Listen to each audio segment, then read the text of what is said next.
All right, welcome to the Core Unit Launch Pod number 5 in the series. So today will be the content production core unit proposal presented by the proposed facilitator, Seth Goldfarb. So Seth, take it away. Cool. Thank you, Amy. So yeah, as Amy said, I'm Seth Goldfarb. We're presenting the content production core unit today. So there are a lot of awesome things going on in the MakerDAO ecosystem. And with all the great work coming from teams like Risk Governance and Oracles, it can be really easy for those of us in the thick of it to lose sight of what the big picture looks like to those viewing it from the outside.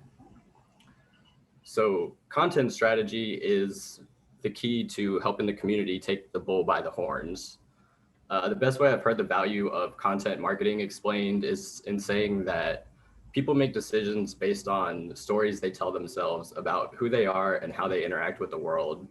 So publishing helpful content in effective ways, not just creating good content, but putting it in the right places, tell stories that get stakeholders to make decisions that support our organizational goals.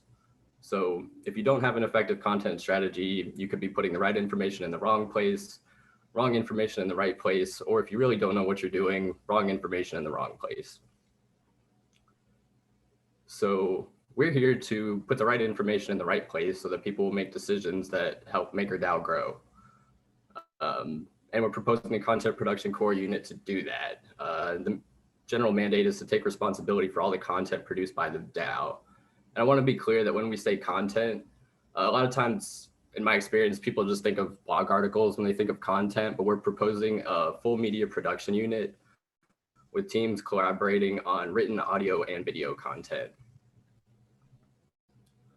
So how are we going to approach this? We understand that we're in a bit of a unique position in that with the core unit model, we can't really stop other core units from conducting their own marketing activities. So we plan to balance our time and resources between providing services to other core units and managing our own ongoing projects.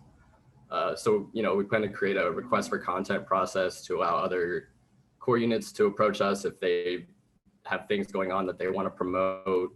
And we also plan to produce things like style guides so that if they want to create their own content, they can do that in a way that's cohesive with all the other content that's coming out of the DAO. So to prioritize all this, our initial plans as far as getting started are to assess the needs of other core units, come up with an overarching content strategy, and then figure out how we can allocate our resources to do all the content production that we want to do, but also serve the rest of the core units in the ways that they need.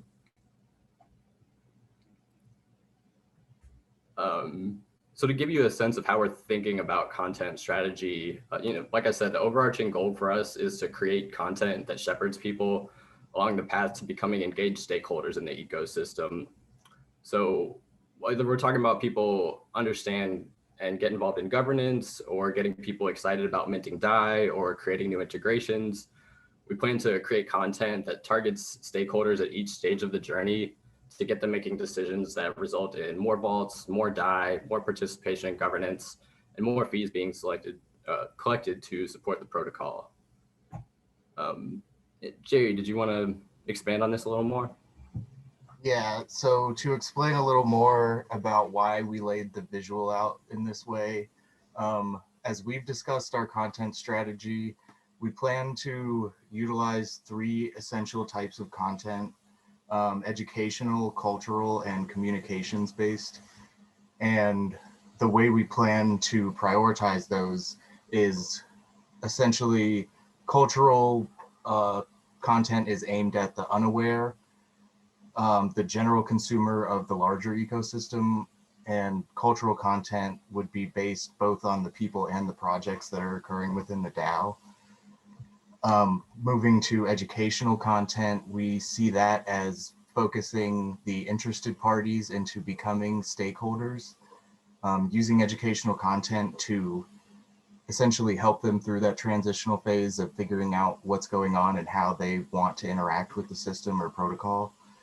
And then the communications level of content for us is aimed mostly at the stakeholders in terms of maintaining those relationships and ensuring that they have everything they need to be a valuable stakeholder in whatever level they choose to do so.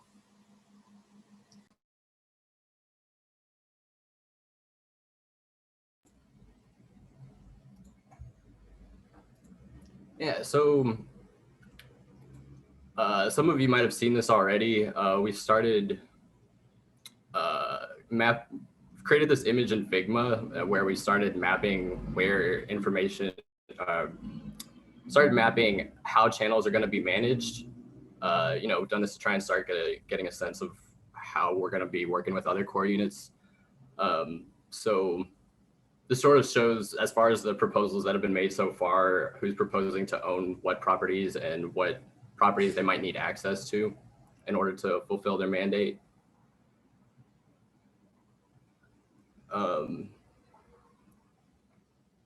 Yeah, as far as our roadmap goes, we're starting with a 3-month roadmap and budget, similar to what we've seen from the other core units. We're anticipating spending a lot of month 1 and 2, kind of getting things off the ground and establishing our operations. Month 1, big focus is incorporating and working out the legal issues to make sure that we're not publishing any content that's characterizing the DAO in problematic ways. We want to start meeting with core units to assess their needs and start creating that request for content process. And then month 2, we plan to develop the content strategy and start hiring content creators and producing content. And then month 3, continue that process and start working on our next budget proposal.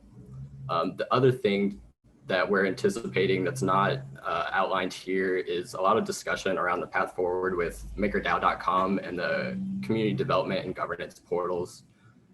In a perfect world, I would like to see the content in there synced up in a cohesive way, but I understand those might be owned by different core units. So yeah, we'll cross that bridge when we get to it. And at the end of those 3 months, one of the goals that we have is to deliver a content calendar like this. This is just an example we put together based on knowledge of some of the things that are currently going on. But yeah, this is just an example. By the end of that 3 months, we want to be able to tell the community, hey, you can expect to see articles published on these days and these times, videos and podcast, and when other videos and podcasts will be going out.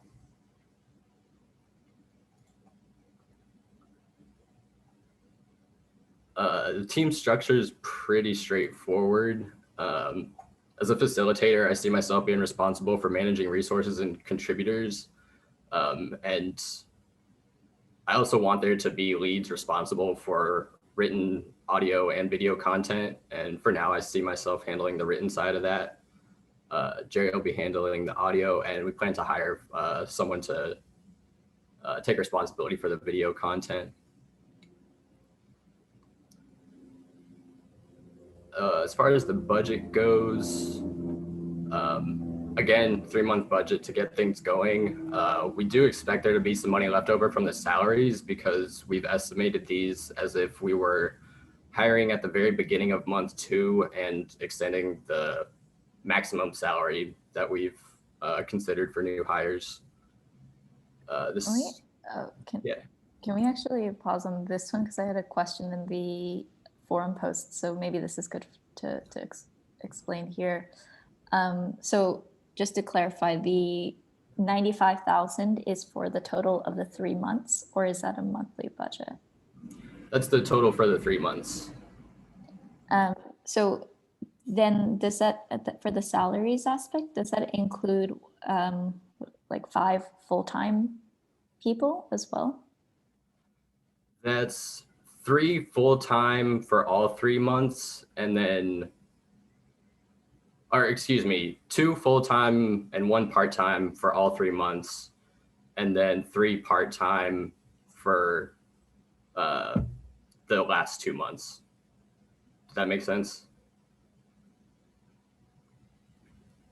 So it's showing that there's the full-time facilitator, full-time audio lead, full-time video lead, and then 2 full-time writers.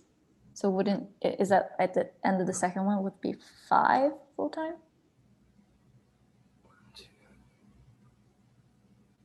Yes. Okay. Sorry. So the facilitator, audio lead, and SEO writer, those are all in place. Those will be there for all 3 months. The to be determines, we plan to hire at the beginning of month 2. Yeah, so maybe let me rephrase this to kind of talk, give you a sense of where the question is coming from. So if the salary for the 3 months is 82,000, then it would be 27,400 for a month. And that if it's 3-time people, that makes sense for it to be like, 9K. But if it's for 5 full-time people, which would be starting month 2 and month 3, that seems like a little bit low for so many, like for 5 people essentially. So the reason I ask is because what I want to avoid is that then you end up having to ask for more budget towards like the end where you're hiring. Maybe I'm misunderstanding this, so I'm happy to hear any other folks' thoughts. No, I appreciate you expressing that. Should also note it. Part of the reason it might look a little low is that as a part-time contributor, we're calculating Tom at only 10 hours a week. So his portion of it is relatively low, but I do see your concern that even with the other 5, that might still be low. Amy, 82K divided by 3 months, that's 24-ish, 27.4, and divided by 6, it's 4,500K per person, right? Yeah, I had actually divided by 5, so I didn't even count the part-time. I just wanted to see if that was reasonable. So just to get a sense, let's say if it was just 5 full-time people, that's about 5,000. And I think if you plus or minus, it's like, a little bit less than that per person. Yeah, I was thinking about this last night. I'll create a little table that breaks down. I can create a table in the forum and post something in the forum that breaks down how that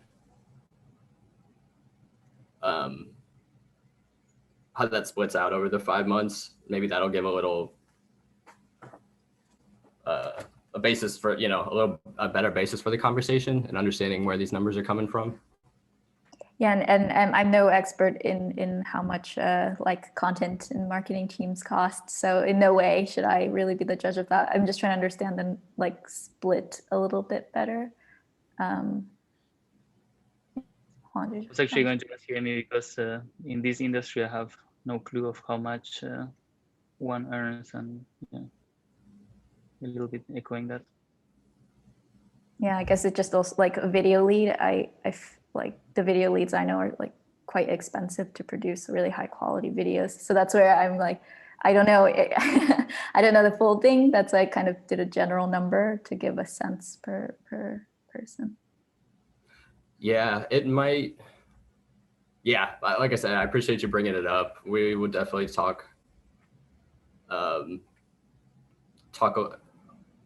discuss it more between ourselves and see if it makes sense for us to include a little more in the salaries. But I've estimated. I think I've estimated pretty far on the high end for the video and the video lead and the writers. But like I said, I'll post something in the forum and we can continue that conversation.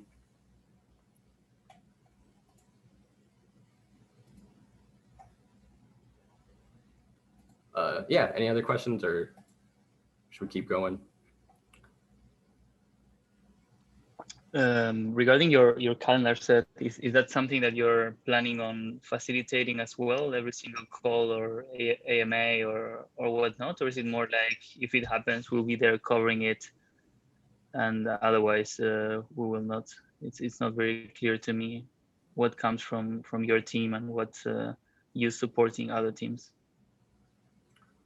Sorry, can you ask that again? Yeah, so you had a calendar, a slide with a calendar with the different events. So I'm wondering how much of that is initiatives from these core units and how much is actually that you will be there supporting other core units doing this. Oh, gotcha. I wouldn't mind taking this, Seth. Yeah, go ahead. So the way we've kind of been proposing this has been open to the fact that we are going to have to reassess that as core units come to light and more formed. There will be other core units, potentially like the marketing core unit, that we will need to coordinate some of these things with. Operational support and GovComs may have their own calls and want to host their own things, and we don't plan to step on toes in any way in that regard. The point being, though, that it's kind of difficult for us to say right now how much it will be us versus how much support will be, but the plan is to do both. We kind of have our own ideas of what that might look like in terms of 50-50, 60-40, or what have you, but it's just kind of difficult to say right now, being that we're just still in the middle of this transitional phase. So that's kind of why we're offering both. Yeah, especially in thinking about some of the governance stuff, you know, we do, like Jerry already works on Maker Relay, and we don't plan for that. Like we do plan for that to continue.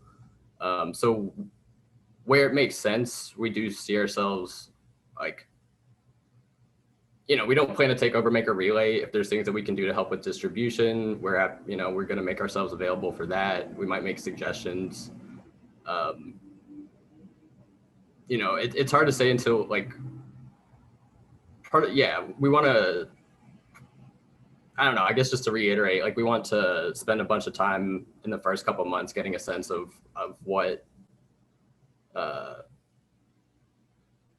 what's going to be coming from other core units and how often we might need to spend time working on stuff for them. So if there's not a whole, you know, if we don't have a whole lot of obligation, if it turns out that we don't have a whole lot of obligations to other core units, then we'll sort of take the lead in creating a lot more of our, you know, content that we're thinking of and producing.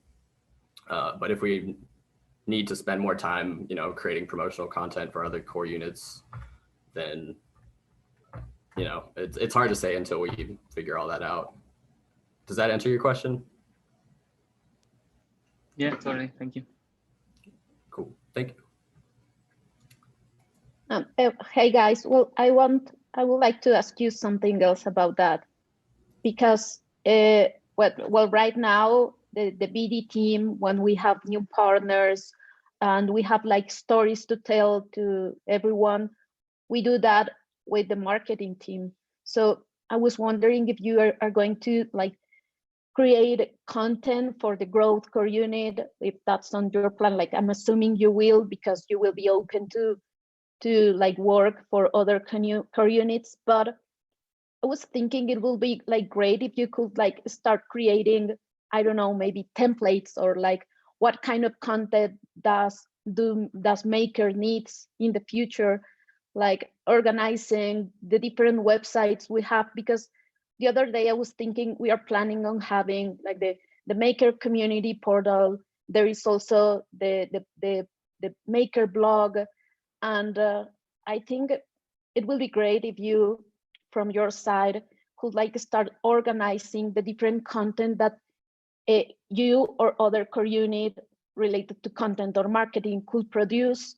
So you can like standardize all this content and the different portals or websites that we are going to have. Because for me right now, it's pretty unclear the growth core unit if I should like create my own content, or I should work with you guys, or should I work with the strategic Marcoms core unit? Like, it's not clear for me. So it would be great if you, or I don't know, the strategic Marcoms core unit or someone could like organize this, because for me right now, maker content is very disorganized, is how I perceive it, if you compare it with other projects, other crypto projects. So it will be great if you could like take the lead of that. I totally agree. And thank you for the question. Yeah, we totally, like I said, you know, it's your core unit. So we're not going to tell you not to create content, but we are more than happy to make ourselves available to create content, create content to promote your efforts. Or if you decide that that's something you want to take on, if we can help with style guides or templates, we can certainly do that. We have started having some of these conversations. I spoke with Kathleen last week to, start figuring out how she's thinking about marketing strategy and how we might work together. And I know there's a portal team that's been working on the community portal that they're still in the process of figuring out how they want to work in the core, how they want things to work in the core unit model. I totally, in a perfect world, I would love to like see makerdao.com and the portals synced up in a cohesive way. And I'll start thinking about what we can do to drive that forward. Yeah, I'm reading the comments, and yes, I know it's because we are a decentralized protocol, and that's great, but I'm talking more about our partners, or when I'm like trying to show what Maker has and all the content that we have been creating in these years. It's kind of hard when we have to like point something to our partners or to our future, like, I don't know, users. So I was just thinking that it would be great if someone from these new core units could like develop a framework or some guidance, or like, okay, we have different websites, and what kind of content you should like publish in one, and I don't know, like create a framework will be great because I know in the future we will have different core units that will create content. So it will be nice to see some kind of framework. I think this is good feedback, Nadia, that the guys can incorporate. But it would be great to have potential milestones that you want to achieve, even if it's not entirely sure, right? But or not sure, but certain. Like, even if you don't know what it looks like yet, it would be good to know that you're working on these problems that the community has. Because right now there are a lot of core units, especially in the marketing or communications department, a lot of core units popping up.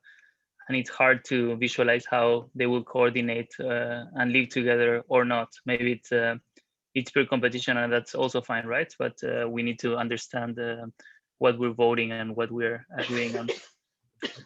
And something else I wanted to comment on, Seth. I mean, I know you guys, I've worked with you, and I know how good you are, but maybe that's not entirely clear for the community. So maybe, I don't know if you can provide a portfolio of things you've done and things you want to achieve, instead of, hey, we want to do videos, right? It's like, hey, we've done these quality things, you can check them here. So yeah, that was the other thing I wanted to. Gotcha. Yeah. Yeah, we can post links, or I'm not sure if it was in the proposal, but or how much of it we end up publishing in the proposal, but we can certainly publish links to the work that we've done. I've got a portfolio website I'm happy to share. And just on that, I think going off of, since there's a lot of people who might not be familiar with who you are, I'll go ahead and ask like more of a cultural question here. You mentioned in your Facilitator onboarding proposal that your philosophy is around like telling stories. So what are a few examples of great stories that you think MakerDAO has but hasn't like told yet? The one that's been on my line, like the one that's been on my mind lately is where we're progressing, the direction we're progressing in with real world assets. I think that's like really new, interesting territory for the blockchain space, and something that people have sort of been like, people have always had this idea, especially in thinking about supply chain applications. People have had this interest in connecting real world assets with the blockchain. And that's a story I'm really excited about. I think that's really going to help like sort of inject MakerDAO into the mainstream. But you know, we've in ComDev, one of the projects I've started working on in ComDev was the Humans of MakerDAO. That was, if anybody's seen the Humans of New York, it was I believe it started as a Twitter account, and it's grown into a blog and a whole little, its own project.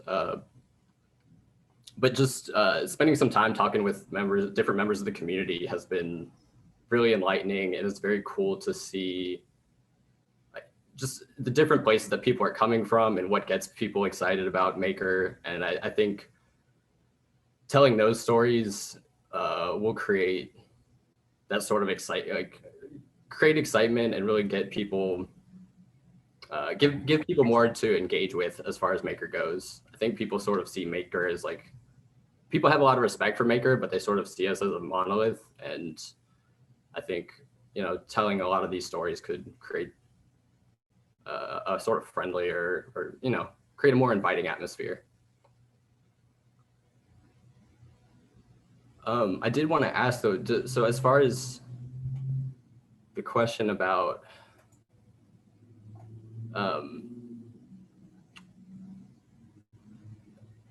creating a clearer picture of how content works, so were you proposing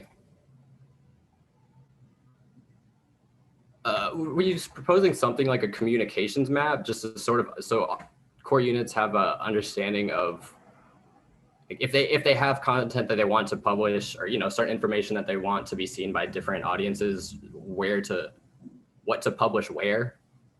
That will be, yes, actually, yes, that will be great, because if inside the growth core unit, we are, I don't know, creating a blog post about a new partner that we have, I would like to know where is the best place to post that, or maybe we can like create like microsites, I don't know, or like, I don't know, like I'm just like thinking that it will be great that we have like different channels, and understand who we want to reach with each of those channels. And maybe you could do that besides creating content, because of course I was thinking like there was something we wanted to do in the past that was like not just writing a blog post about our partners, but having a podcast, for example, like how is DAI being used around the world, something like that. And it will be great if you could create that kind of content. But then my question is where you should like post that content. So yeah. And now that I'm talking, my other question is regarding languages. Like right now we have the blog translated into different languages, because, well, we have a lot of users in Latin America who speak Spanish and Portuguese, and the Asian market is also very important for us. So we are also translating the blog into other languages. What are your plans regarding that? Yeah, as far as translation goes, I've spoken with Kathleen about that. I believe that's going to live in her core unit. She's been working with community leads and said that they've been doing a great job of handling those translations. So, you know, I don't see any reason to interrupt that. And yeah, as far as that sort of communications map, that is something actually, when I joined the ComDev, that's something that we were talking about and working on. Tom, the other member of our group, is he has a background in SEO and was working on a guide so that if people wanted to publish content from the community on behalf of MakerDAO, they could have a better sense of how to approach SEO. And we started expanding that into a more general map for how to promote your work, just if that's something that you wanted to do on your own. So we could definitely, there's parts of that we could certainly resurrect and turn into something to address what you brought up. Yeah, well, I'm happy to have a conversation with you, because like the way I'm seeing it, like the approach you are taking for the content creation is more focused on the community. But we at the Growth Core unit, we have like the other side, like partners, users, like people who is like probably they are not interested in governance, but they are very interested about what they can do with a MakerVault or DAI or everything that we are doing in more like use cases. So maybe we can chat later and see what kind of content you can do for us. Yeah, very happy to do so. Sorry, I'm just taking some quick note that gives me an idea about how to organize all that. Cool. Were there, I think we had one slide to go.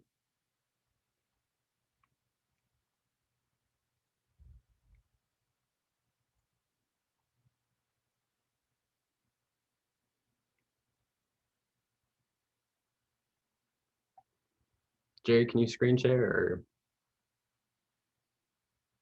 Good. Oh, okay, cool, thanks. Yeah, I guess we've already started addressing some of these final things, but just some of the questions that we are still dealing with are on the legal end, how to deal with IP and avoid characterizing the DAO in ways that create problems for us, how much time we're going to need to spend working on our own content versus content for others, and just how we're going to work together with other core units. So yeah, already getting some good questions around that. So yeah, these are things that we've started speaking with other core units about, and just going to keep making progress as we can. So yeah, that's that's it for our presentation. If there's any other questions, I'm happy to take those. Not so much a question, but just want to say there's probably stuff that governments would like created in terms of content, especially like video content, to kind of walk through for some of the common governance processes that people want to do. So that could be something you guys could help us work on. Certainly, yeah, that'd be great. I have a feeling that we would, we haven't thought too deeply about content strategy yet, so I'm not super tied to this, but I have a feeling that educational content is going to be pretty high priority for video. But yeah, the educational content is what we're going to want to prioritize for video. That's my impression right now, anyway. Yeah, makes sense. Yeah, I really like what you've laid out here. I think it makes sense in terms of starting small and kind of seeing where you can kind of best fit the niche. I am curious though, like if it were 100% up to you guys, like what would this core unit look like? Like if you could do anything, what would be the things you'd want to focus on kind of further down the timeline, understanding that the first few months are kind of feeling things out? Yeah. We want to get to a point where we have, I guess, yeah, sort of the grand picture is to get to a point where we have our own ongoing, whatever content we have ongoing, we're producing at a comfortable rate. And, if we at least have a sense of what we need to do for the core units, to sort of formalize it as much as possible. But Okay. Okay. Yeah. really, No, it's fine. sorry, somebody's mic on. Okay. Oh, thank you. Positioning Maker as an authority on topics, like what I'd really like to see is Maker, like I said, I think Maker has a really strong reputation in the cryptocurrency blockchain space. I think it's, we're seen as like relatively mature among a lot of startups, and I'd sort of like to double down on that and yeah, like Maker DAO an authority on topics like decentralized governance, token engineering, really just like not just tell the stories of what we're doing, but show that we're doing these in really innovative ways that make a lot of sense and that people can learn from. When I look at or speak with like people in different DAOs and I've spoken with the token engineering community, there's a lot of excitement about how new this is. I think it's worth capturing how much we are doing to pioneer a lot of that. And another thing that I'm sort of anticipating, we've really taken a content focused approach on this, but we would like to, I think this also goes towards what Nadia is saying, but also figure out how to incorporate more community management into this. And that's something we'll probably end up working closely with Kathleen's team on, but just really figure out how to make our different channels like more active and take advantage of the different quirks of each channel so that, there's enough going on to keep people engaged. So, if they're on Reddit, for example, like, I don't know, more memes or just more memes, more like, I don't know, just I guess have a little bit more organized sense of what content's going out when, so that we're sure that people have something to engage with. Besides content, I had a quick question. Besides content, does this team intend to do things like outward facing marketing campaigns and like really working with teams like Growth to just support their partnerships and do like a lot more like DAI adoption, user adoption type initiatives, not just educational and telling our story type initiatives that you've been speaking about? Yeah, especially in working to promote the stuff that's going on for other core units. We definitely think about those in terms of campaigns, and I think that's another good goal to point out for the long term. Is it'd be ideal to get to a point where we have enough of a sense of what's going on with marketing activities that when people come in with new stuff, we can like organize these campaigns in a cohesive way, if that makes sense. So if we have, things that are already going on about real world assets, and then real world assets had something new that to come in that they want to promote, that we can, just sort of work it in a way that makes sense in the context of what we're already doing. Yeah, I think one really, really great untold story, which I think the Maker Foundation's Mark Hump's team makes a lot of effort in telling, is the story around like different use cases for DAI, like different verticals that are being explored. Like one of the big ones that came out in 2020, for example, was gaming, right? And really telling those stories too is pretty cool. I'm curious how if you are going to be taking on anybody from the foundation's marketing team as a writer potentially or anything like that. We would certainly be open to it. It hasn't been discussed.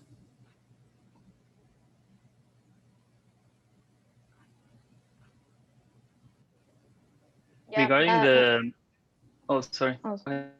No, I was saying that what David said is like we have a weekly call with the Markham's team, and we, the BD team, if we have a partner, or we are seeing like a lot of partners in one vertical, we work very close with the Markham's team to create a use case from that partners that we have, or that use that we are seeing of DAI within our partners. So that's why I was just telling you that it will be great for us to have someone who can create that type of content, because as I see it, is like we find like the information, we find the data, but we need someone to create a story about that and to put it, I don't know, in a blog post or in a video or in a podcast or whatever. So that's the part we are missing. Like we can, like we have the content, but we have someone to create that content and put it in like the right channel and all of that. Gotcha. That's exactly where we see ourselves coming in. And to that, I've been really fortunate to work with a wide variety of different companies in the blockchain space. So we have gotten some exposure to DeFi and self-sovereign identity and some of these different use cases. So yeah, I don't know. I feel like having gotten exposed to that, I feel confident in our ability to sort of tackle all these different use cases and talk about them in appropriate ways.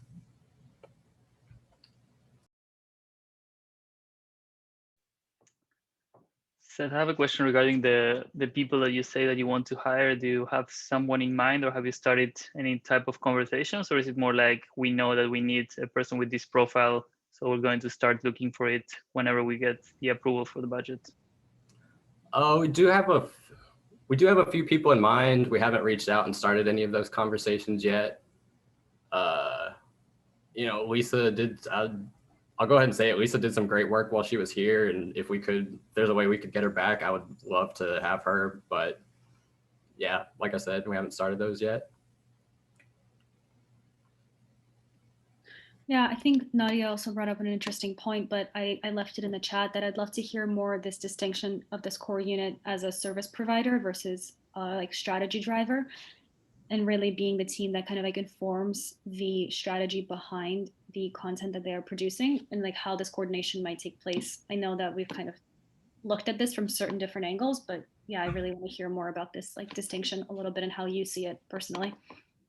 Yeah, I think the way that we think about strategy really aligns with what Nadia asked about, just helping, like, getting the right information to the right place. I think is sort of the overarching thing. And so the more transparent we can be about that on the front end, I think the easier that makes it for other core units to make that decision about whether that's something that they want to take on or whether it makes more sense for them to outsource to us. So yeah, we just want to make sure that everybody, all of our stakeholders understand the strategy that we're taking, and what they can do to how we can create a mutually beneficial relationship.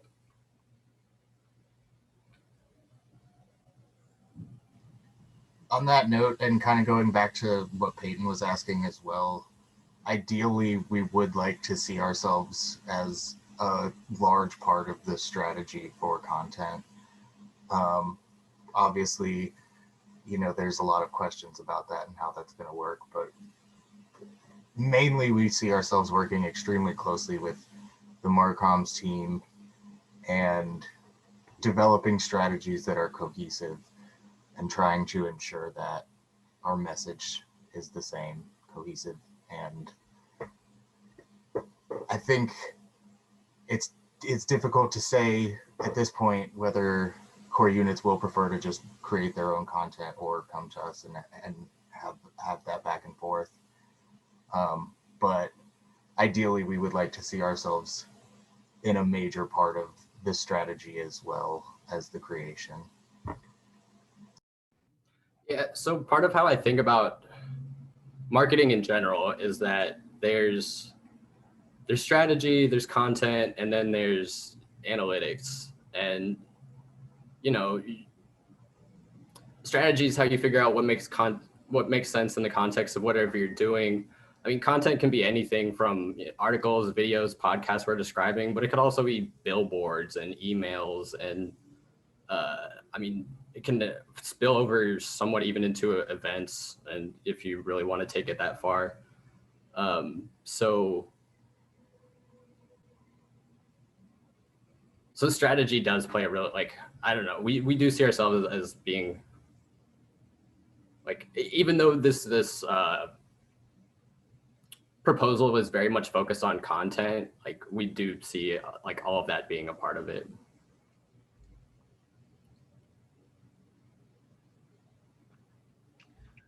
Another question or comment that I wanted to make, Seth, is that you say that you need like 1 month to set up, and potentially you will have like at least a good 2 months of leeway to actually start preparing. So I don't know if I don't know exactly what you mean with preparing and setting up, but I think that everyone would prefer a core unit that can kind of like hit the floor running and start producing from day one, compared to, okay, we'll spend 1 month doing administrative tasks, right? I hear you. Part of the reason that we're in that position is like, I incorporated a business, like part of the reason that we gave ourselves that much time is I incorporated a business at the end of last year, and it took a month to get that. It took a month to get that together just because they were behind from COVID. So going through Opolis, we're anticipating having to spend a lot of time getting that set up, and we're not comfortable getting started with that until we have clarity that there's, you know, we are accepted as a core unit and there's money coming. But I do hear your point, and maybe there are, I mean, as I mentioned before, like, you know, Maker Relay is an ongoing thing that Jerry's been working on, and there are things that we are already doing that could continue. We've been having some discussions with the messaging team and Marcoms about how to transition between the work we've been doing on the community blog and this unit. So I think as we do that, it is possible for us to get to a place where we can say, like, day one, we will be published. There will be certain types of content that we will be publishing from day one, in addition to, you know, getting our feet on the ground. But yeah, I totally hear your point. Thank you for bringing that up.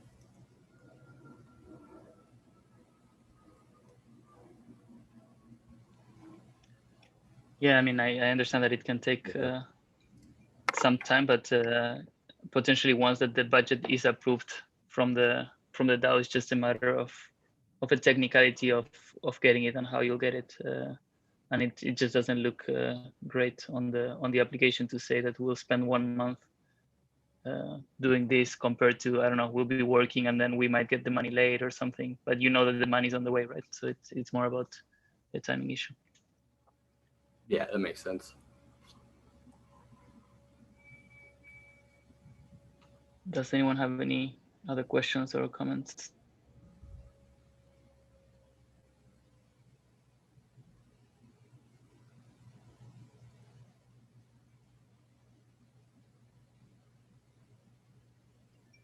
All right. Silence as a close. So Seth or Jerry, where can people find it? What's the best way to contact you? Probably Rocket Chat.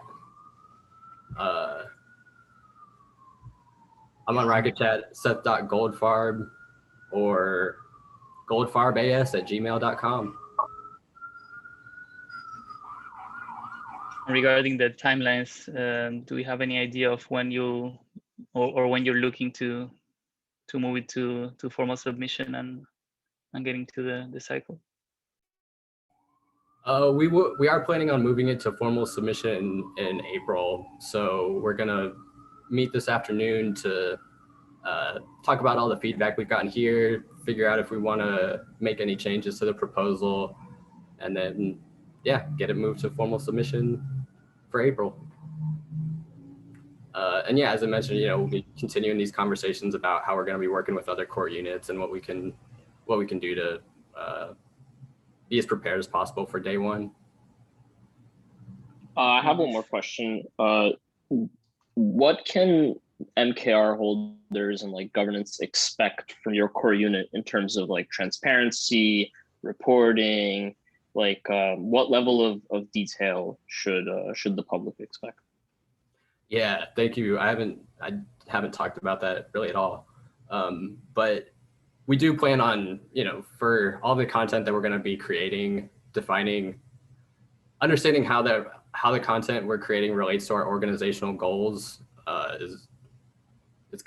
that's one of the first things I do before creating any piece of content is understand the who, what, and why. And that includes, understanding how it goes back to organizational goals. But along with that, we'll be defining KPIs, key performance indicators, if you're not familiar,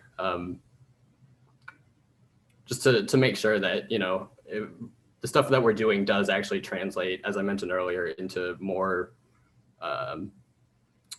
vaults, more participation in governance, more all of that. So we will be working to come up with a framework for all of that, and we do plan to report it on some kind of regular basis, probably monthly, but not sure yet.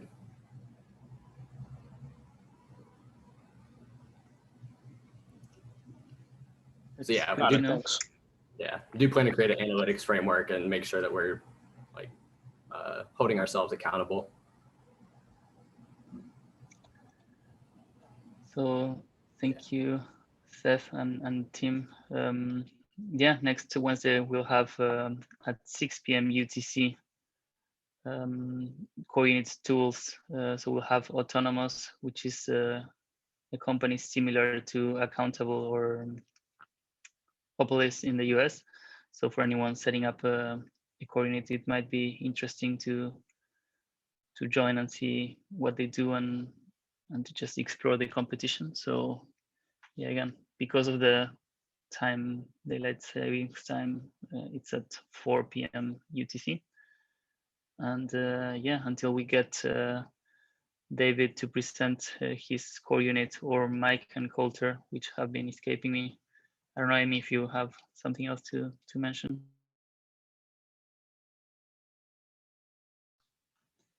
All right, so see you guys soon, and let's keep talking in the forum. Thank you very much. Thank you. Thanks, everyone. Thanks for hosting, y'all. Thank you, everybody, for coming.